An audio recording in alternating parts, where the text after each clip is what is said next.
So who's getting the most reps at first and in center, backup wise? Um, Backup wise, I mean, I think in center, I think logically it would, there's two things. I think Kevin probably would be the logical in center, but I think past that, I would say Canario, Vidal Brujan, probably the next two that I would highlight. At first base, I think you'll see some John Birdie, and then you'll see Johnny Long get a bunch of reps too. Right. I think we talked a little bit about it yesterday, but are you confident that Jed will be able to find, you know, additionally good players like you have right now to fortify your team? Yeah, I mean, I think that process kind of continues. But and right now the players here are going to get a pretty good opportunity. I think Johnny Long's a really interesting player. If he probably finished his season as really look at the last 2 months of his baseball, and he probably had his best 2 months of maybe anybody in professional baseball. I mean, it's 1,000 OPS over 2 months in Double A essentially.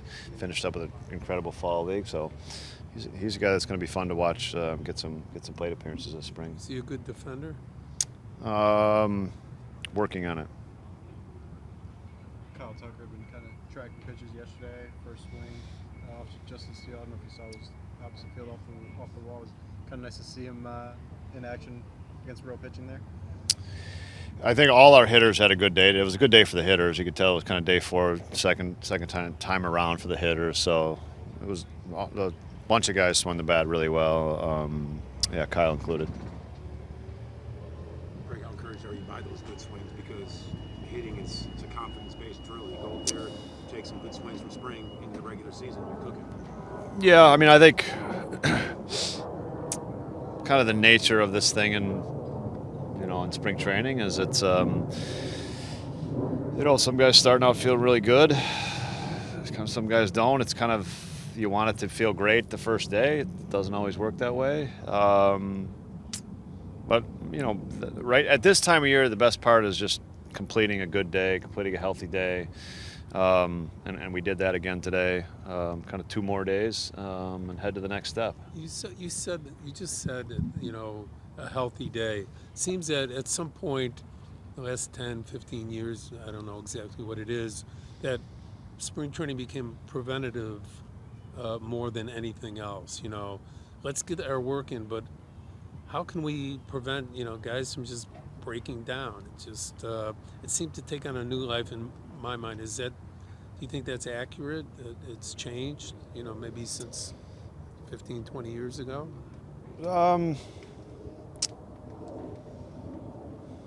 You might be right. Yeah. I mean, I think. I don't mean that to say that like we're not going hard. I don't mean to say it like that. I just think at this time of year, I think it's a time of the season for pitchers specifically that the build-up part of the season is always a part of the season that you just want to be careful that you want to get it right, because it's an important part when you start adding some volume on these guys. So has it changed? I mean, I don't know. I was doing something different 15 years ago, but I think as a manager, I think health and kind of as you start this thing has always kind of been front of mind. The NFL is doing a lot of things considering shortening preseason. Do you think baseball would benefit by that as well? I think we are able to kind of shorten the preseason by how much we play guys. I think that's what we're trying to do. I mean, the NFL is it's a collision sport, and then just reduce the number of collisions, you're obviously going to reduce the number of injuries. But you still need the reason why the length of spring training was for pitchers to get ready and stretched out. I mean, that's the purpose of the big game schedule, and then we made a big business of it, so now we're stuck. During spring, do you take a John Wooden philosophical approach, Craig? Like be quick, but don't rush, because this is just to ramp up until. Yeah, I mean, I think that's kind of the way, especially when you have a little schedule tweak for us this year. And I think we tried to do it on the front end of spring training. We tried to do a little extra on the front end, so that when we started camp, players didn't feel like they had to do anything different. That was kind of the goal from our end, is do a little more before we got here, maybe start a little bit earlier, so that when we got here, you didn't feel that have to be rushed in any way. You give us some of the pictures that we might see on Thursday. I can only give you one from the top of my head. Cody Poteet is going to start. Okay, good. You have your Friday starter? Is that being too aggressive? For you, not for me, of course. How about we wait for tomorrow? I'll give you that tomorrow. How about? Okay. Whatever you like. You're in charge. Yeah. Take me. Let me figure out who it is. It's not registering off the top of my head. Okay. I looked at the first day. Got the first day down in my head. I don't have the.